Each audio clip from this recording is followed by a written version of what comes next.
This is Real News Media TV, coverage you can trust. Please like, share, subscribe, and hit the notification bell. Select all for daily news updates. Government urged to revise curfew amid a surge in COVID-19 cases. The Andrew Holness administration is being urged to revise the curfew hours in light of the rise in COVID-19 cases and hospitalizations. The calls have come from the parliamentary opposition as well as the medical fraternity. Opposition spokesman on health Dr. Maurice Guy has recommended a review of prevention measures, arguing that it is unclear whether the surge is being caused by the Omicron variant, which might have been spread at gatherings during Christmas and the New Year's celebrations. It is my view that it is because of the increased transmissibility of Omicron why we are seeing the numbers we are now. So the measures will have to maintain, and certainly we may have to have a look at the curfew hours in terms of reducing the time. Cut it back from 10 to possibly about 9 or 8 p.m., he said. Dr. Guy told the news that the authorities should also be cognizant that the fourth COVID-19 wave might not yet be near its peak. We know that when you gather together, especially as occurred during the Christmas and New Year season, despite the government's warning about gatherings, people have, and because of the very, very likelihood, well, Omicron is here, so it is my view that it is because of the increased transmissibility of Omicron why we are seeing the numbers we are now. So the measures will have to maintain, and certainly we may have to have a look at the curfew hours in terms of timing them. Reducing the time, cut it back from 10 to possibly about 9 or 8. A similar view about a revision of the COVID hours was expressed by Dr. Brian James, president of the Medical Association of Jamaica, who suggested that tightened hours of movement could help contain the current surge of the virus. I believe that it might actually be feasible to go back to an earlier curfew hour and to most importantly be very vigilant about the rogue parties and gatherings that have sprung up since people have been thinking that COVID now keep again. I think that there is a responsibility there to do that. I am not certain what the government strategy is for containment of this virus, but I think we need to try to flatten this curve, he asserted. I believe it would in fact be a reasonable idea to look back at the restrictions. I believe that it might actually be feasible to go back to an earlier curfew hour and to, most importantly, be very vigilant about the rogue parties and gatherings that have sprung up since people have been thinking that COVID now keep again. I think that there is a responsibility there to do that. I am not quite certain what the government strategy is for containment of this virus, but I think we need to try to flatten this curve. Police seized over 1,100 pounds of ganja in St. Elizabeth. The police in St. Elizabeth on Tuesday seized over 1,100 pounds of compressed ganja in Beersheba district in Newmarket. No arrest was made in connection to the seizure.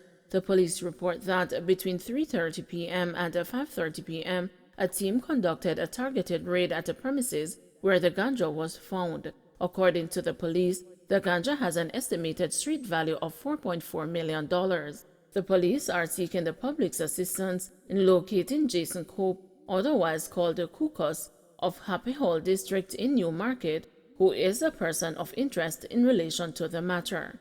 He is being asked to report to the Black River Police Station no later than 2 p.m. Thursday, January 6. Anyone knowing the whereabouts of Cope can contact the Black River Police at 876-965-2232 or the nearest police station. Spanish Town records a third murder of New Year.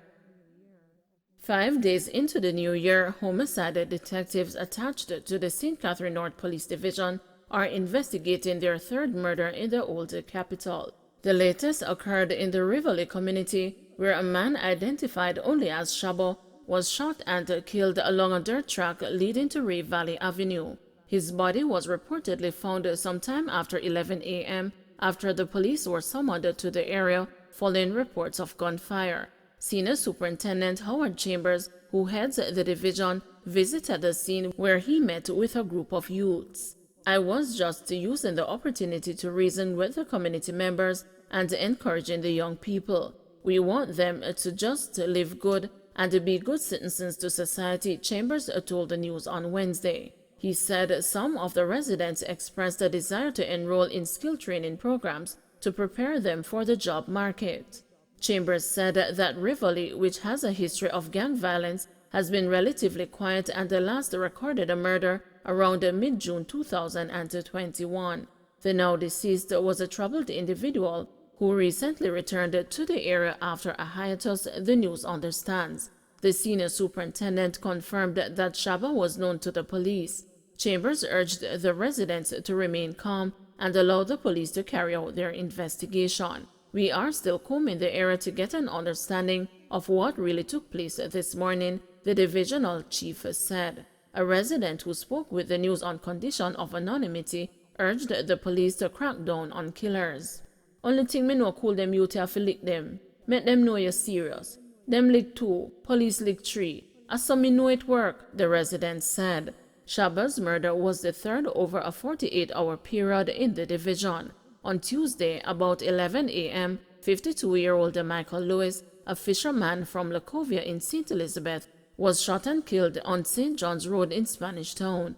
Hours earlier, Ronaldo Skeen, 18, was also killed in a flare-up of violence in another section of said St. John's Road community. Up to December 25, 2021, the St. Catherine North Police Division recorded a 22.4% and a 28.6% reduction in murders and shootings, respectively. There were 97 year-to-date murders at that time, down from 125. Shootings have slipped from 112 to 80. Schools to receive COVID-19 self-test kits.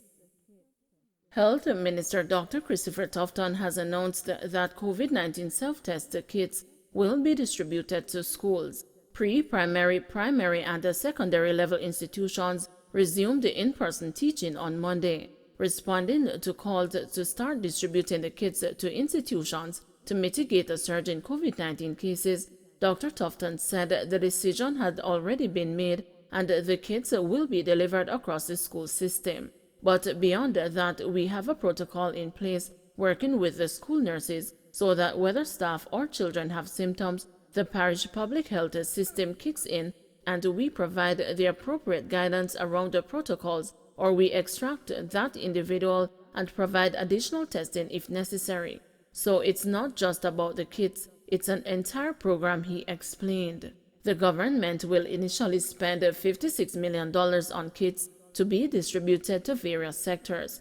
However, Dr. Tufton has cautioned that while the self-test kits can help in the detection of COVID-19 cases, they are not as reliable as other tests.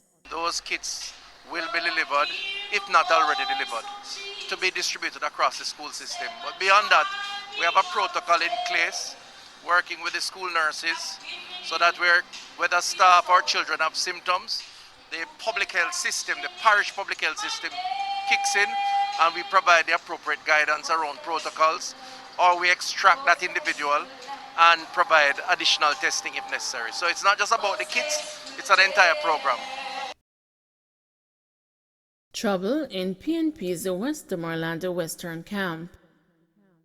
There is a fierce infighting within the opposition People's National Party's Westmoreland Western Camp, with a councillor for the Grange Hill Division, Lawton Jimmy Mackenzie, claiming an ongoing push to have him replaced ahead of the local government election is linked to tension between himself and the party's vice president and the parish manager for the polls, Ian Hales.